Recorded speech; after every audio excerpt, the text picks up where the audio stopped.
Today's date is August 1st, 2003. The interviewee is Mr. Jack Fulton for the Sports Oral History Project, New Westminster. So, Mr. Fulton, what's your first name?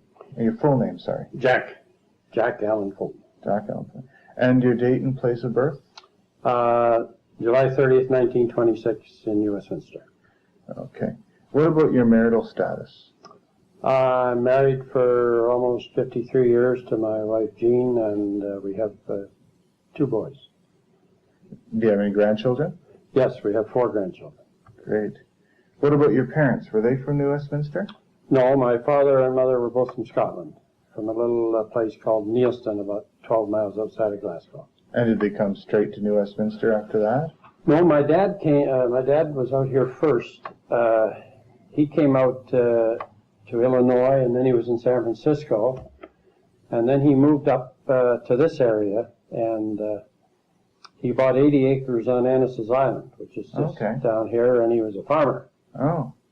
He farmed there for, I guess, 7 or 8 years until an outfit similar to Grosvenor Lang, who purchased the island here about 50 years ago, came to him and wanted to have a farm there that would provide the milk and eggs and butter for the whole lower mainland. So he had 80 acres, as I said. They bought him out, so he moved into the west end of New Westminster and had in the back of his mind he would buy a farm up the valley, but farming was not that great at that time, so he retired and started to raise a family. Oh. He was almost 40 years old when he got married. Really? And ended up having 11 kids. Really? So from the time he retired in 1912 until he passed away in 1960, he basically just used to go down and sit and watch the board at the stock market and just played the penny stocks and managed to make enough money to provide for his kids. My mother died when I was 5 years old, so most of the burden was on my sister Louise to raise us kids. Right, right. Okay, tell me your current address.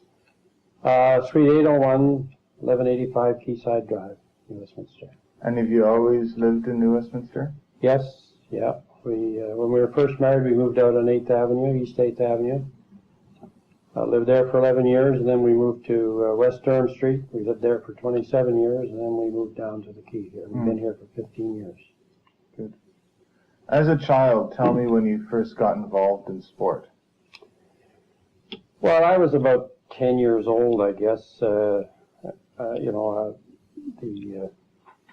neighbor that lived 2 doors down was the coach and manager of the Salmon Valleys lacrosse team, and they had all the baseball gloves and baseball mitts and lacrosse sticks, and they had 2 sons who were basically interested in sport, so we all kind of congregated around their place because they built what they called a little hockey shed at the back.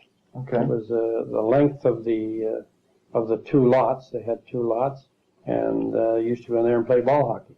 Oh, right, right. And then when I was 10 years old, I went to my first lacrosse game. It was at Salmon Valleys in Richmond. That was in 1936. In Richmond? No, it was in New Westminster. Oh, I see. The visiting team was Richmond. Oh, okay. Yeah. Was it exciting? Very exciting, because, in your mind, you're just a kid, and lacrosse at that time was really the sport. Was it? In New Westminster and in the area. There was no NHL hockey or hockey of any consequence in Westminster, so lacrosse was the sport. Mm-hmm. And the mayor at the time was Mayor Fred Hume, and he'd brought out 6 players from back east in order to win the Canadian Championship. And the first year they made the playoffs, but they lost to the Indian team. North Shore Indians had an all-Indian team. Oh, yeah. And they lost out to them. The Indian team went back east, and they lost in 4 games to the team in the east. Right. The next year, 1937, the Mann Cup was out here, and Salmon Valleys won the Mann Cup. Right. So that kind of turned the team around a little bit. In the interim, by bringing out a lot of these Eastern players, it cut out a lot of the local kids. So they formed another team called the Adnex. Right. And they were an offshoot, basically, of the junior gyro team. And by 1938, they were maturing. And they ended up beating the Salmon Bellies in 38 and going back east and losing to St. Catharines in the Man Cup. But then in 1939, they won the Man Cup out here. That's the Adnex. The Adnex. Yeah. Right, right. And then in 1940, they folded because their whole team joined the forces, the Air Force or the Navy or the Army. Right. And so were you, during all this time, were you just slowly growing in the sport and playing the sport? And yeah, just we used to play in the yard next to the Springs house. There would just be 3 or 4 of us out there playing all summer, and we just imagined ourselves being on Queen's Park floor playing for the Salmon Bellies. Right. But when the war came along, the Adnex folded and the Salmon Bellies carried on. And then in 1943, I joined the Merchant Navy. I was I was just 17 at the time. And so I was away for 6 years. But while I was away, I used to get my sister to send me the write-ups in the paper about how the teams were doing. And during the late 40s, the Salmon Bellies represented the West. They won in 1943, and they represented the West in 44. But then the Adnex fellows came back from the war, and they took over. So the Salmon Bellies represented the West in 1946 back east, and then the Adnex won in 47 and 48. Oh, really? Yeah. And the Adnex, well, there's still an Adnex team around, isn't there? Yeah, but the Adnex folded after the 1950 season, and they amalgamated with the Salmon Bellies. Oh, okay. Called themselves the Salmonax, which was kind of ridiculous. But, there was so much competition between the two teams that when you try and meld two teams together like that, it doesn't work. No. And it didn't work for them. Oh, really? So, although they were fairly competitive in 51 and 52, 53, they were not competitive. Right. And then the Minto Cup championship team, the Salmonac Minto Cup team, graduated in 1954, and all those young guys came up and played senior. And although they were exciting to watch and a lot of good young players, they didn't have any experienced players, and they were at the bottom of the league for the next 4 years. Oh, really? Yeah. At the bottom of the league. So, in your participation in sports, how long did you actually play lacrosse and play other various sports before you got more involved in sort of the management of the team? I played for my high school basketball team and soccer team going through school, but I was a very average player. I was no superstar by any stretch of the imagination, but I always loved sports. I loved all sports. I loved to play. And when I came back from being at sea in 49, I joined the fire department in 1950. And although I had an interest in the game, I didn't really get involved until 1956. Right. So I went to a meeting to see if I could help out, and that led to my total involvement with the game. Right. So why did you go to this meeting? Well, because their fortunes were at a low ebb. They hadn't made the playoffs for 5 years. They were trying to reorganize, and a lot of the players who played prior to the war came back and played for 2 or 3 years after the war, and then they were all in their 30s, and there wasn't the minor players coming up to fill out the team. There just wasn't a great minor lacrosse organization. Anyway, another fellow and myself at work were talking about it and decided, well, we'll go see if we can help out, because we knew that they were in need of some help. So he didn't show up. I went, and before the end of 1956, I was the team manager and basically running the team. Right. And it took an awful lot of time. And at that time, my we just had our second child in 1956, and the wife was home alone, and I thought, well, unless we get organized and get this thing on the right track, I'm not going to be wasting my time here. Mm-hmm. Mm-hmm. So I talked to another fellow at work, Harry McKnight, who was very involved with girls basketball and softball, and who had an interest in lacrosse too, but more from the promotional end. And he said, well, he wouldn't mind coming and helping out. So we sat down and talked about, well, how are we going to turn this team around? Mm-hmm. So the first thing we needed was a coach. And we decided that another fireman at the time, Jake Proctor, who was since a Hall of Famer, a lacrosse Hall of Famer, was a great defenseman and who was coaching in Vancouver. We went and talked with him and asked him if he'd come in and be the coach of the team, and he said, well, yeah, he would, but he couldn't go and score the goals, and in order for him to come, we had to be prepared to get some veteran players to help out these kids. Mm-hmm. So we went out to visit John Prentice, who was the CEO of the plywood plant out in Sapperton, and Mm-hmm. gave him our story and got him all excited because he had been a director of the Salmon Bellies previously, Mm-hmm. and he said that he was going to give us boys $1,000 because we told him we were going to turn the team around. Mm-hmm. So we took the $1,000 and put that in the bank, and then we went to see the mayor of Vancouver at the time, Fred Hume, who had been the mayor of New Westminster for many years, and who was a great sportsman who had, as I told you previously, had brought these players out from the east, and Mm-hmm. told him our story. He gave us $500, so now we had $1,500. Plus, we put on a $50 a plate dinner and sold the 200 tickets to the sporting people in the city, and made $4,000 there. So now we had some money. So we had to get some players. Well, the first thing you have to get is a goalie. If you're going to have any type of a championship team, you got to be strong in goal and defense, and work out from there. Right. So one of the best goalies around was an Indian boy in Vancouver named Stan Joseph. He had played for Jake Proctor, the coach, and liked Jake very much. So we went over and had a little chat with him, and yeah, he'd like to come and play for us.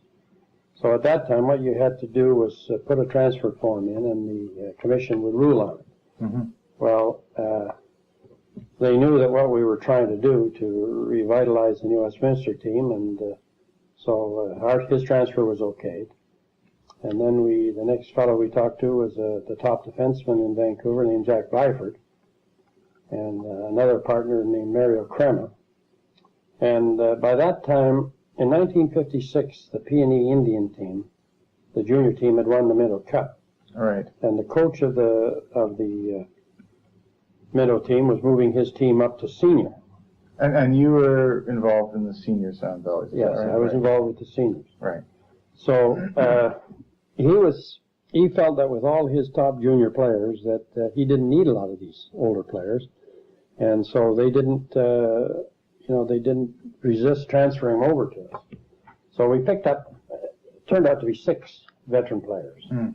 And in 1957 we got off to a really good start, ended up winning 15 out of 30 games, made the playoffs, and lost out to Nanaimo in the first round of the playoffs. But we had gone from winning 4 and being out of the playoffs for 4 years to winning 15. All right. And by this time, our junior players from 1953 were maturing and starting to become real top senior players. All right. So we knew we had the makings of a good team. We just felt that we had one other piece of the puzzle to make us a championship team, and that's when we went after Jack Bionda, who was considered and still is considered probably the greatest box lacrosse player of all time. Mm. We corresponded with him, and at that time he was playing for the Chicago Blackhawks in the National Hockey League, and he wrote us back and told us how much money it would take to get him here, and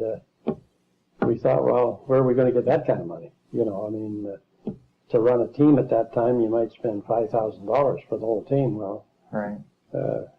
He said that sports was his job. You know, he was a professional athlete, and if he was going to come and play for us, he wanted to be paid as a professional athlete.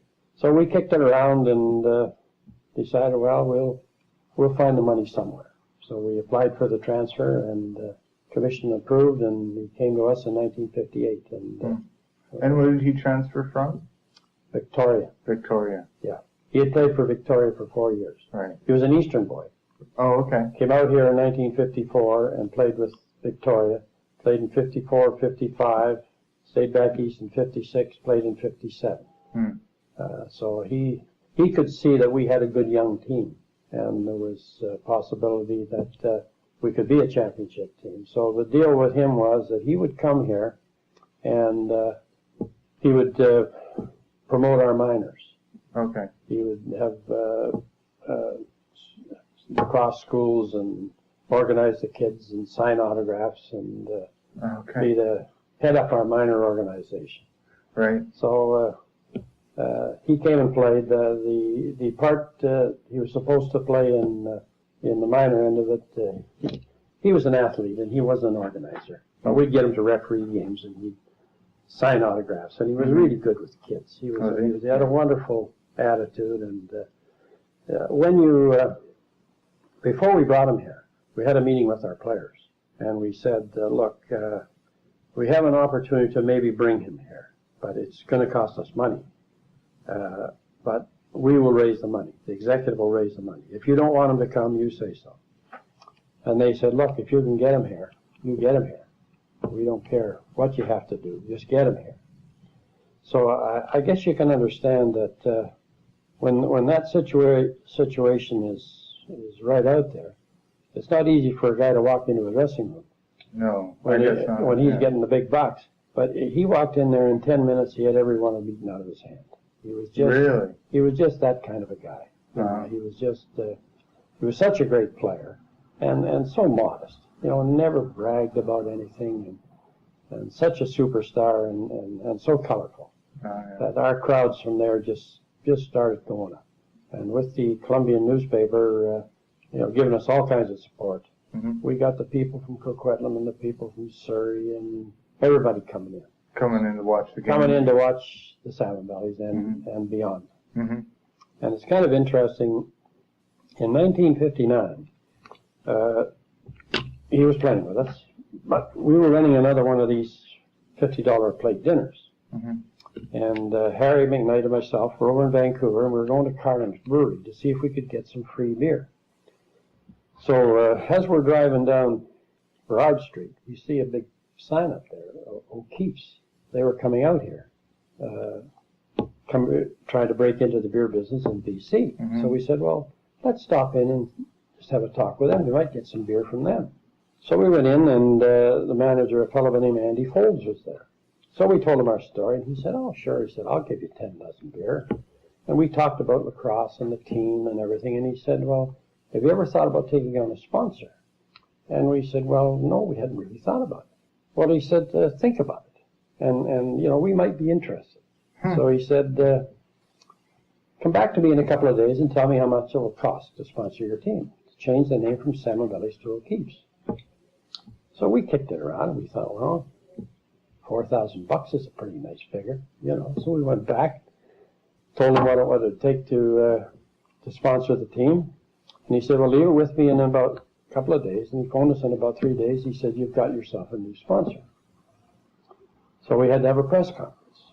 So we had a press conference at the King Neptune restaurant down here in the waterfront. O'Keefe's were going to be our sponsor.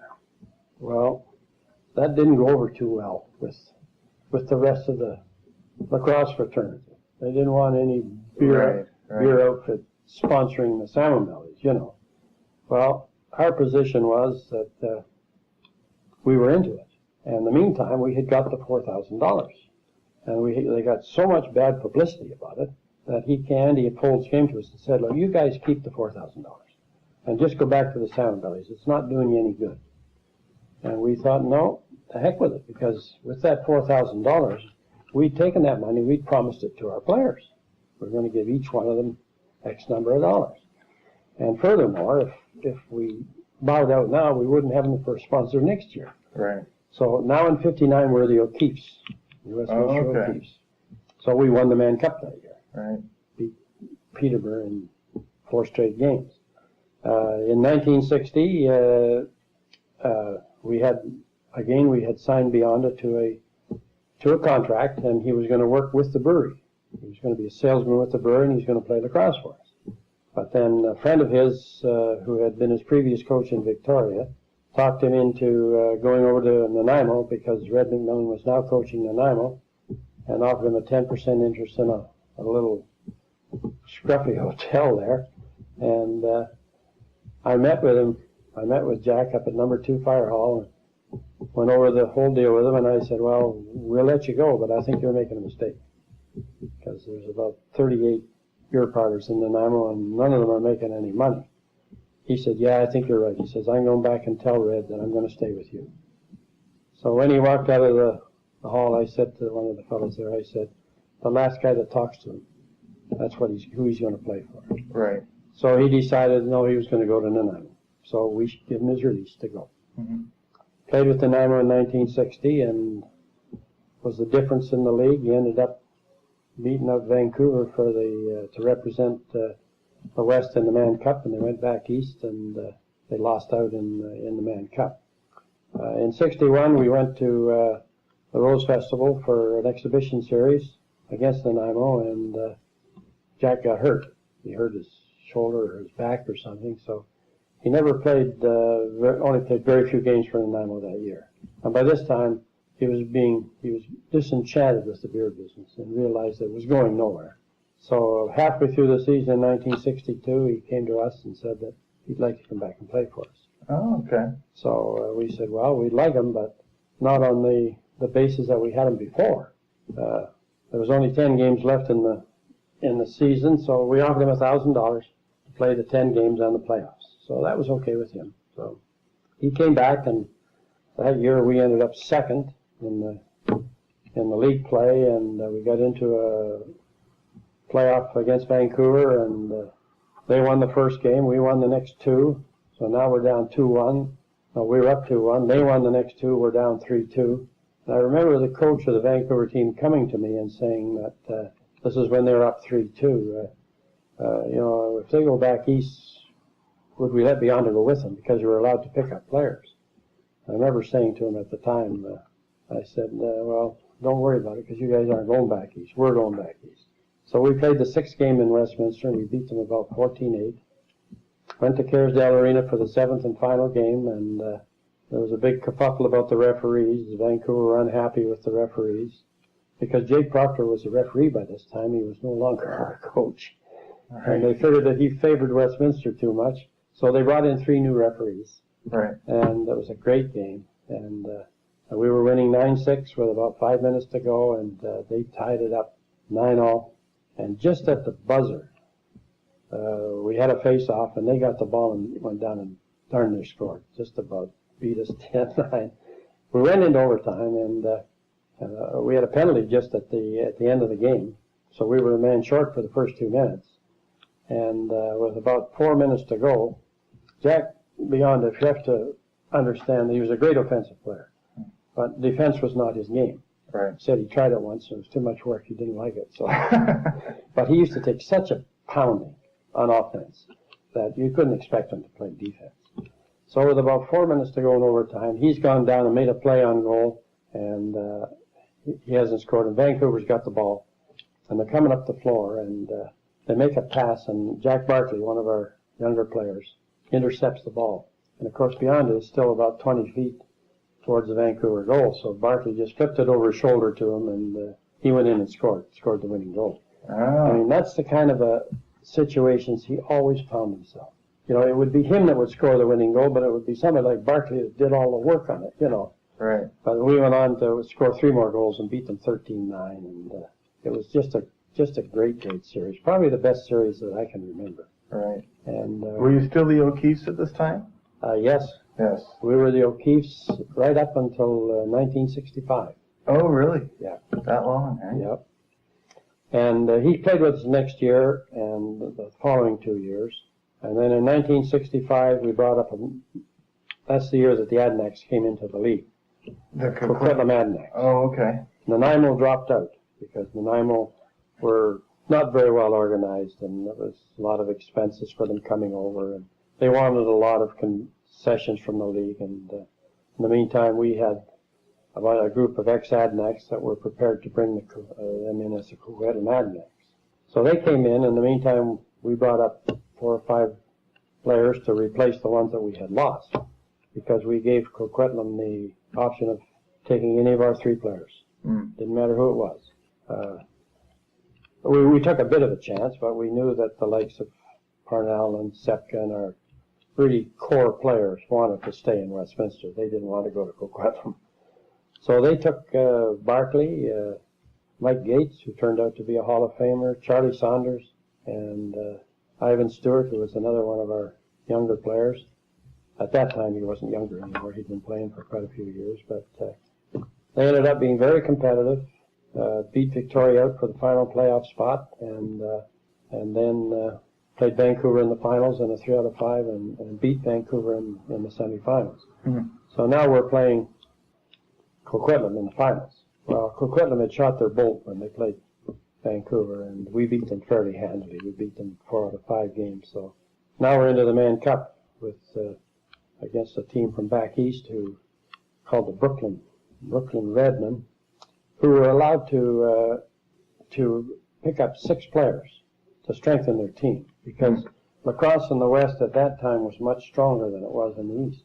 Oh, okay. So they come out here, and we win the first game rather handily, and the second game they win, the third game they win, the fourth game they win, and we're down 3-1. And this is not the way it's supposed to be. So we won a very tight game, 8-7, the 5th game, and during that game, one of their players attacked the referee, slashed him with a stick. So there was going to be police charges, and the police were there, and some of the fans pulled all the spark plug wires out of the police cars, and there was a great kerfuffle. It was really, really something. Well, you know what that did? You couldn't get into the arena the next game. We had over 5,600 people in Queen's Park Arena. Really? For the 6th game. Yeah. Wow. And good for publicity, hey? That's what publicity will do for you. Yeah. So anyway, we beat them rather handily. And during that game, we lost our star player, Paul Parnell. He got driven into the boards and had a blood clot right in his head. So he was just new on the fire department at the time, and although he wanted to play, the chief at the time wouldn't allow it. And we wanted to get a replacement for him, and the Canadian Lacrosse Association at the time wouldn't allow it. So we were kind of short-handed, but by this time, the Eastern team had pretty well shot their bolt. When you're away from home like that, it's a lot different than playing in your home arena, and you get tired, and all you want to do is to get home. But anyway, we beat them, I think, 11-3 or 11-4 or something in the final game. But that was a very exciting series, too. They get 5,600 people in Queen's Park. I bet. They were sitting in the alleyways. They were sitting everywhere. So in total, were you just a team manager? Is that right? No, I was the general manager at that time. Right. I was team manager up until 1965. Right. In 1964, Harry McKnight, who was the general manager, he he was beginning to lose interest. He'd done his thing, and Harry was that type of a guy. He would be all gung-ho for 4 or 5 or 6 years, and then he'd move on to something else. That's the way he was in life. So I brought Bill Armstrong, who's still involved with lacrosse here, along as the team manager, and I took the general manager's job. So I can remember talking to the commissioner at the time, Tommy Gordon, who was commissioner here for many, many years and a real worker for lacrosse, and I said to him, there's got to be something in this for our team. I'm having an awful job convincing them that with over 5,600 people in the stands that we can't share in some of the gate. And he said, well, yeah, that's all right, but are you telling me you're not going to play? And I said, no, I'm telling you we're going to play, we're going to show up, we're going to be there. But I'm having trouble convincing my team that there shouldn't be something in it for them. Well, he said, well, he'd see what he could do to help us. So, and in fairness to him, at the end of the year, he did give us about $1,500, I think, to buy blazers for our team. Oh. But that was a great series, and we came back the next year with basically the same team. And by this time, we had a new coach, Doug McCrory, who had played for us for about 12 years, who was very sharp, very smart coach. But for some reason in 1966, we just couldn't put it together.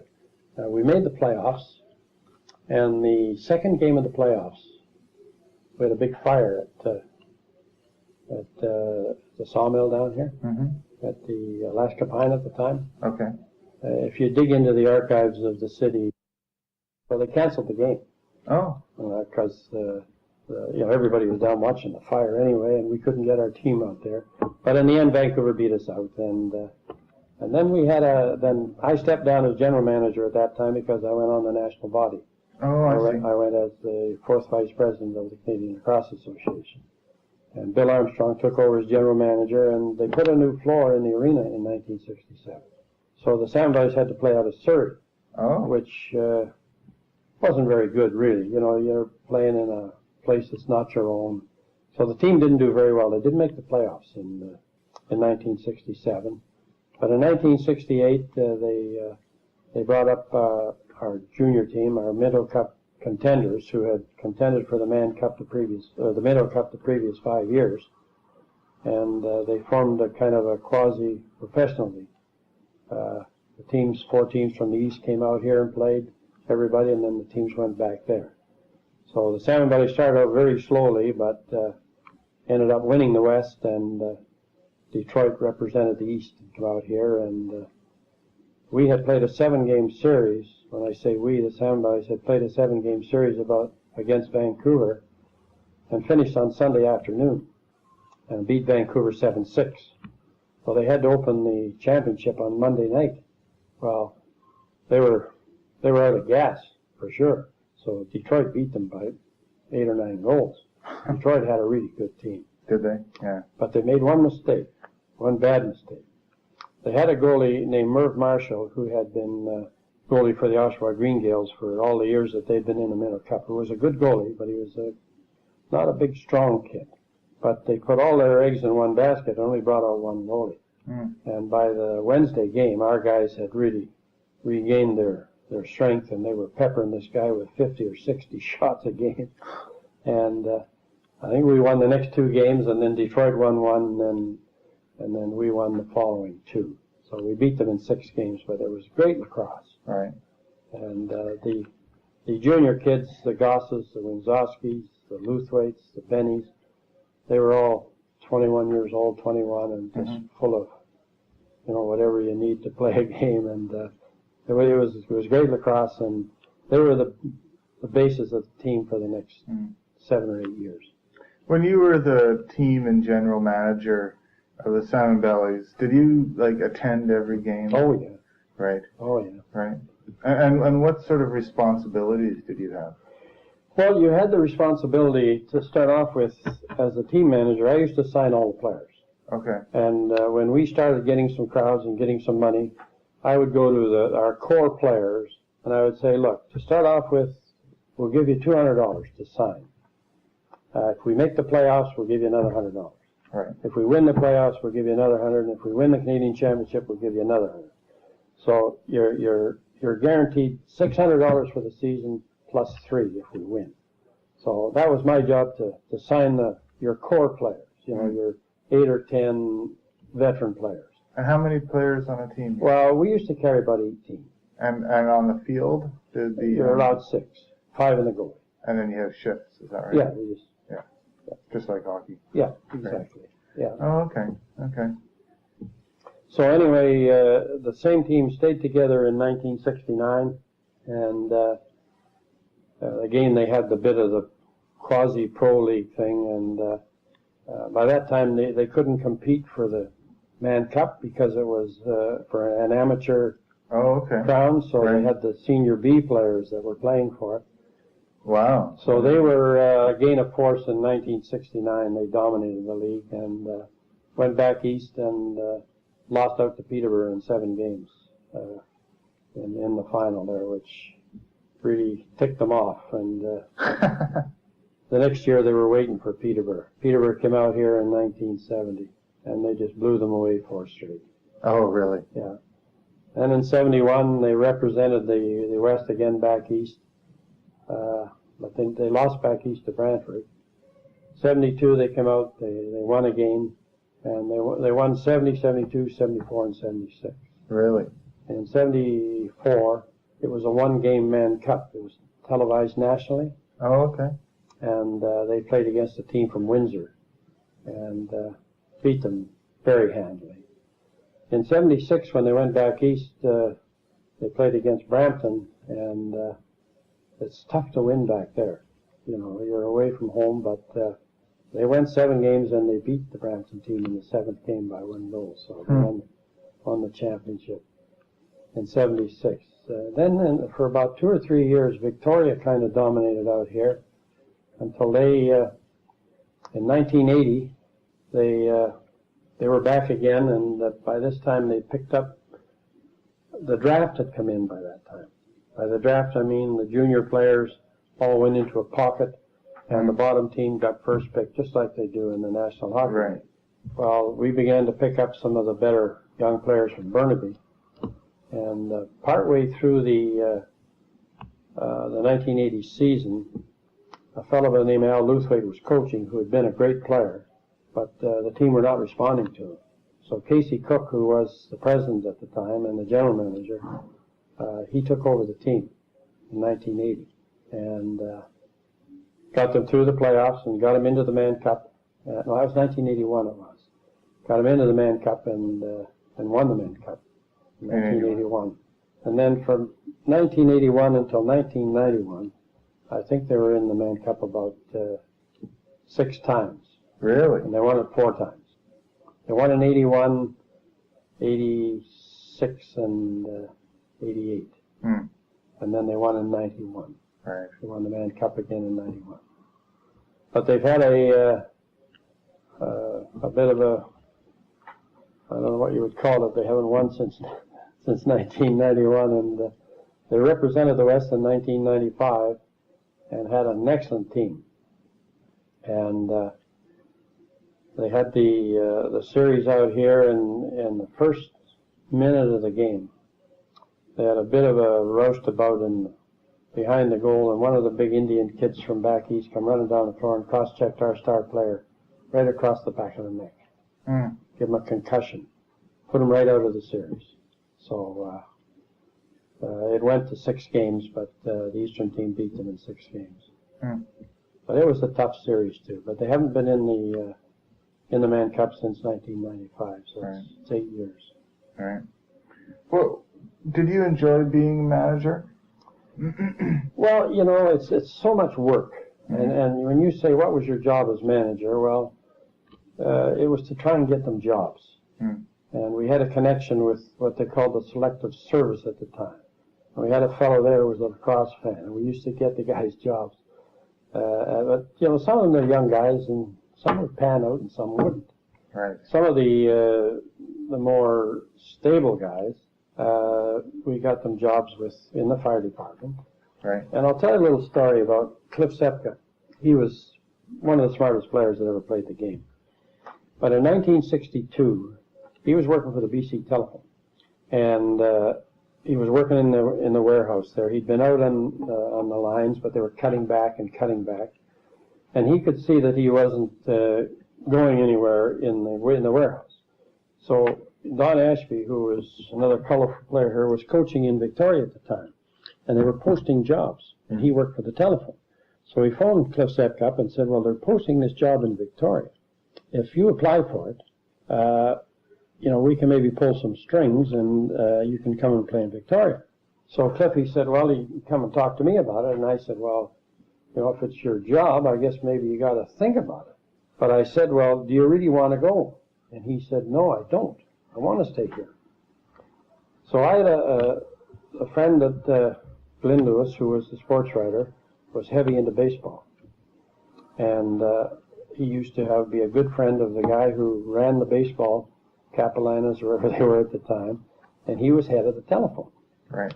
So I said to him, will you speak to Cy McLean? And he said, okay, I will. So right up until the Friday afternoon when Cliffy was going to be going to Victoria to start work on Monday, they were posting all kinds of jobs all over BC that different people were applying for, because it's always the senior guy who gets to apply. Right. Well, there was a job coming up here, but he was so far down the list that it would have been spoken for before it came to him. So anyway, these were these jobs in Prince George and everywhere. Anyway, through Cy McLean's support and work, they were able to get Cliffy this job here. So he stayed here and played with us for another 8 or 9 years. Well, that just shows sort of how important the sport was to the community, hey? Yeah, it was. Right, like people were really trying to help each other out. And you see, I said to Cliffy, I said, well, what about the fire department? And I went and spoke to some of the powers that be, and they said, well, you have to live in Westminster to be a fireman. So Cliffy was prepared to move in here in order to get on the fire department, but in the interim, this came up, and we were able to organize it. So he got the job, and he stayed and became a foreman and retired. Still with the telephone. Oh, really? When you were involved as team and general manager of the Salmon Bellies, any real rivalries? Any teams that, you guys... Oh, it was Vancouver. Was it? Vancouver, they were just, we played Tuesday in Vancouver and Thursday back here, and the rivalry was just so intense that, you wouldn't even speak to them. Oh, really? You wouldn't talk to the other players at all. Really? And, we'd go down to the Russell Hotel after the game because that was the watering hole, and Vancouver would be on one side and we'd be on the other. Right. And strangely enough, Stan Shillington, who keeps every record in the world, came to me one day and he said, you know that you've played the Burrards over a 12 or 14-year period 172 times. And he said, that they've won one more game than you, and you've scored one more goal than them for that 172. Really? Yeah, that's how close we were and how competitive. Right. But so often we would go into Vancouver and beat them, and we'd get a great big crowd in Queen's Park, and they'd come over here and they'd bomb us, because they had a really good team. Right. What was the Queen's Park facility like? Well, it was not much different than what it is now. Right. The seats were different. There were just the flat wooden seats. Right. But there was always the wooden floor. Right. And I don't know whether you're aware of it or not, but the arena people would like to get the wooden floor out of there. Oh, okay. Because, you can't have inline skating and that with it. And they were making noises about taking it out. So we formed a little group and got the Heritage group in town here onto it. And they won't be taking it out. It's the only wooden floor in Canada. Oh, okay. So everybody likes to play on it. Why? Just because of the sound or the feel of it? It's easier on your feet. The sound of it, just makes for a far better spectator game. Does it? The wooden floor. Yeah. What would the people, what would the city be like during a big tournament or a big game? Well, the interest built up as the year went on, and when we got into real key games with Vancouver, as I say, we've drawn 4,000 people to a league game in Queen's Park, which is a lot of people. When it came to the Mann Cup, you couldn't get a seat there. Really? Everybody just all the people who remembered the game from the 30s and the 40s and the 50s came out. And then everybody else wanted to go. So we had some terrific series. But the city were always behind us. The city of New Westminster have always been very good to lacrosse. Right. In what way? Well, they, in securing jobs, in the summertime, they used to hire them to work in the parks. And there have been some hired in the police department. And there used to be a standing joke that if you didn't play lacrosse, you couldn't get on the fire department. I was a fireman. Harry McKnight was a fireman. Jake Proctor was the coach. I mean, there's the three of us. We were firemen. Paul Pinnell became a fireman. Billy Rooks became a fireman. There was all kinds of them that I say that was the standing joke. If you want to get in the fire department, you got to play lacrosse for the Salmon Bellies. Doug McCrory was a fireman. But that's all changed now. Yeah. Right. You don't since the personnel department took over, it's hard to get them a job sweeping the streets. Right. Right. That's one of the problems with getting jobs for the players. You know. A lot of them play in the National Pro League in the winter time, and they come out here for the summer and they want some work, and it's not easy to get them part-time work. Right. So, I mean, even though they might play National Pro, well, what's the difference between that and the Salmon Bellies? The Salmon Bellies, are they like... They don't pay. That's the difference. So they're strictly amateur. Strictly amateur. Are there any pro teams out here? Well, the Ravens. Oh, okay. The National Lacrosse League. Yeah. And the Coquitlam team pay their players, and Victoria pay their players. Oh, okay. And, you know, they're not supposed to. It's supposed to be amateur. Nobody's supposed to pay anybody, but, you know, John Grant, who plays for Coquitlam, is the best lacrosse player in Canada, and he's from Peterborough. He's not out here because he likes Coquitlam. He's out here because he's getting paid. Right, and he would rather pay for them than for the Pro League. Well, he plays for the Pro League, too. He plays for the Pro League in the wintertime. Oh, I see. See, the Pro League plays up until about the middle of March. Mm. So he plays lacrosse all year round. Right. And a lot of our players, we had about 17 of our players played in the Pro League this year. Really? Yeah.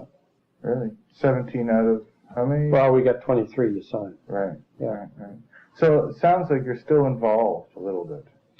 Who, me? Yeah, I mean, you know how many players there are and... Well, I'm a director of the team. Oh, okay. And my job is to, for a few years there, I was just a fan, and Casey Cook, who was the manager at the time, asked myself and Bill Armstrong to come back in an advisory capacity. And that's about 10 or 12 years ago, and we came back, and you gradually get more jobs heaped on you, because if you sit around at a meeting and say, well, who's going to do this? Well, there's a lot of silence. So, you know, so Bill and I have taken on quite a bit. I look after most of the sweater sponsors. We get $500 for each player that's sponsored. I help sell the program, and I sell a lot of the dinner tickets for our reverse draw dinner. Plus, I go to the meetings, and I have input as to how the team is run. Mm. And sometimes I think maybe I'd be better off if I wasn't there, because a lot of the things that they're wanting to try, we've tried them. Right. And they haven't worked. But they want to try them again. And so it's a little bit frustrating to be spending some of the hard-earned money on things that you know are not going to work. Mm. But I'm still there anyway, and so is Bill Armstrong. He puts out a newsletter 3 or 4 times a year, a Sand Valley newsletter. Right. And does a very good job. Right. Yeah, I'll show you one after. Sure, sure. What's the difference between now and then in terms of the community? Is the New Westminster community still really supportive of lacrosse like it used to be? No, it's not. You know, when lacrosse was at its best, it was the #1 sport around here. Mm-hmm. You know, there was no Canucks National Hockey League, and and they had the Royals hockey team here, but that was a winter sport, and they were supported very well. But lacrosse was the summer sport here, and back in the late 50s and early 60s, they didn't wear masks, they didn't wear helmets. You could identify the players. Mm-hmm. They never had a 30-second rule. 30-second rule is you got to shoot the ball on the goal in 30 seconds. Oh, okay. We never had that. Oh. And sometimes that takes away from the flow of the game. Mm. You know, you're so busy running down the floor trying to shoot the ball in 30 seconds, you don't set up to make a play. But the reason they brought that rule in is because Nanaimo had a bunch of veteran players that couldn't run very fast. They'd get the ball and they'd walk up the floor, and they slowed the game down too much. Oh, I see. So they wanted to speed the game up. And although there are some pluses to it, it's taken away from the individual play, more so. Right. And now they play what they call an offense-defense. They have half their team just playing on the offensive end of the floor. If they go down and shoot the ball and don't score, they run off the floor, and the other 5 guys come on. Mm-hmm. Well, they spend half their time running off and on the floor. So us old guys, we don't like that either. Right. But everybody does it. Right. Tell me a little bit about some of the more memorable events that occurred when you've been involved in sports. Well, I think the highlight of my involvement was certainly the 1962 Man Cup team. Right. That won out here, went back east, and beat the Brampton team 4 straight games. Something that's never been done before or since. Every night we played in Brampton, they had about a half a dozen new players that they brought in to try and beat us. You know, we didn't care because we had a powerhouse. Right. We had a powerhouse team, and we beat them rather handily. And in games like that, in the first game, we won by a couple of goals. In the second game, we beat them by a lot. But Jack Biondo didn't shine too much in the first 2 games, and they'd all heard about how great he was. Well, by the third game, he'd taken right over, and in the fourth game, he just dominated. I think we only beat him by a couple of goals in the final game, but he totally dominated the game, and they got a chance to see him at his best. That was probably the highlight of my involvement, you know, in the management of the team. The 65 team that won in 7 games out here, we weren't supposed to win. It was probably the least, well, how should I put it? It wasn't, there were no stars basically on the team. We were going with about 10 or 12 players, but it was the most satisfying. They just worked their butt off, and that was a real highlight, to come back from down 3-1 and win. Oh, yeah. Oh, I bet. What about, what sort of impact has sports had on your life? Well, for almost 50 years now, it's been my total recreational life, you know. Right. I've been fortunate that my wife was lived across the street from a famous Adanac lacrosse player, and so she liked the game too. And she was very good about allowing me to do this. You know, I was away from, when my kids were younger, I used to I remember my youngest boy, I used to bring him into the dressing room.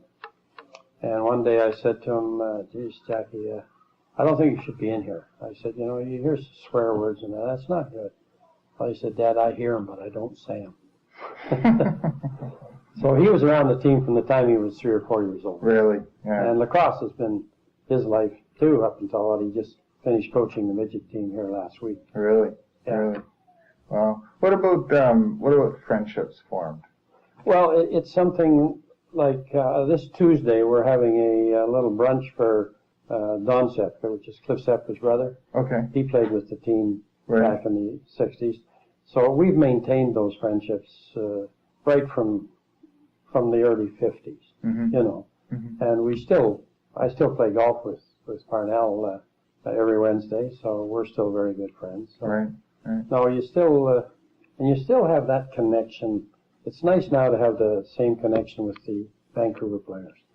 Like, they got a player named Bill Chisholm who is just a heart and soul, tough as nails. Right. Wouldn't talk to us guys.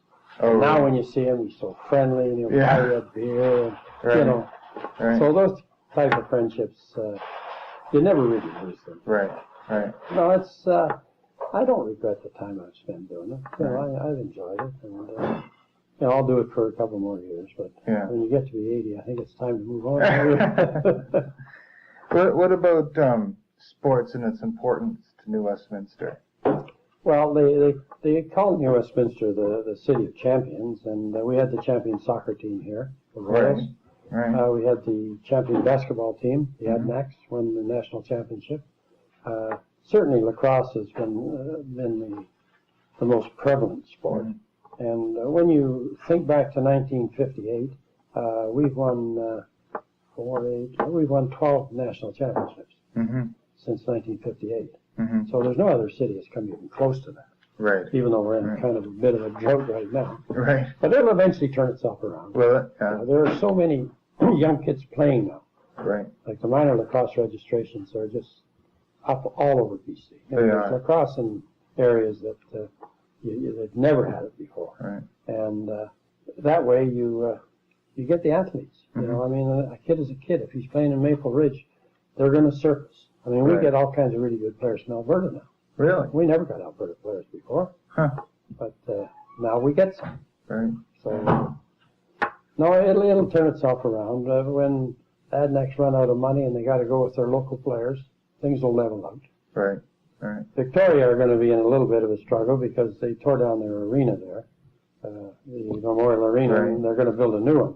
Now, whether they can afford to play in the new one or not, I don't know. It's going to be about 7,000 seats, and time will tell anyway. Right, right. Well, that's about it. Is there anything that you feel like I might have missed that you'd like to share? The only thing we didn't talk about was when I went to Australia in 1974 with Canada's field lacrosse team. Right, okay. Tell us about that. Well, we were supposed to have 12 players from the East and 12 players from the West represent Canada. We're going to pick the 12 there and the 12 here. So we started out in February, organized. And we had brought players in from Victoria. We'd bring them over every Sunday. We'd have our workouts. And we were supposed to have the great Jim Bishop, who was going to be the coach, but he was tied up with the Detroit hockey team and something else. So it ended up that Dr. Dave Locke, who was the coach of the Burnaby Cablevision team at the present time, built Burnaby Junior team. So he was the coach and I was the general manager, and we left here with the team just in top physical shape. Mm. In the meantime, the East haven't been able to supply their players because they had a quasi-pro league back there that was run by the Americans, and they wouldn't release their players. Oh. So we ended up taking 17, and they took 5. 5? Took 5 from the East. Right. So we went to Australia, and the team was in great shape. And we really didn't know the field game because they'd never played it. You play box? Played the box game. You know, and field game is totally different. But anyway, we were in such great shape when we played the opening game against Australia. We got ahead of them and we beat them. And 17-13, and they couldn't believe, they were laughing at us when we were playing exhibition games, how we didn't know how to play the game.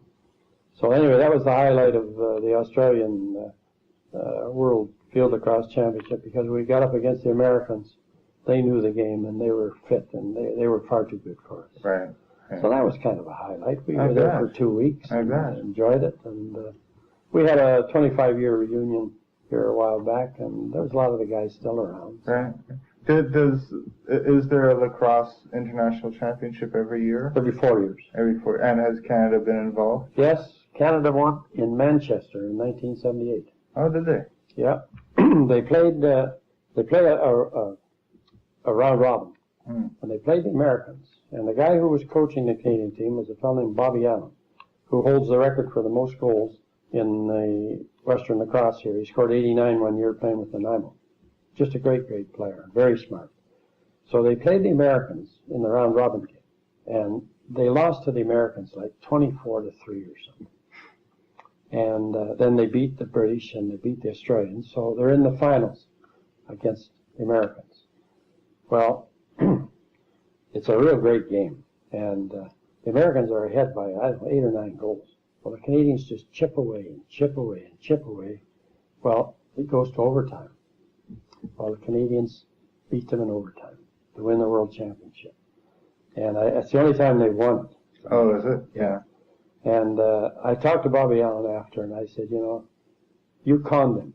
You did that purposely, lost so badly in the first game, to give them so much, you know, we're not going to have any trouble with these guys. You know, he denied it, but he was so smart that I wouldn't doubt that that was his modus operandi. You know, really, we'll just lay down, let them bomb us the first game because it doesn't mean anything, and then when it really counts, we'll show them that we can still play the game. Wow, that's great. Yeah, that's great. Well, thanks. Okay, Lynn, my pleasure. Yeah. I hope I've give you a little bit of history of the game anyway. Yeah, that's great. Thank you very much. Okay.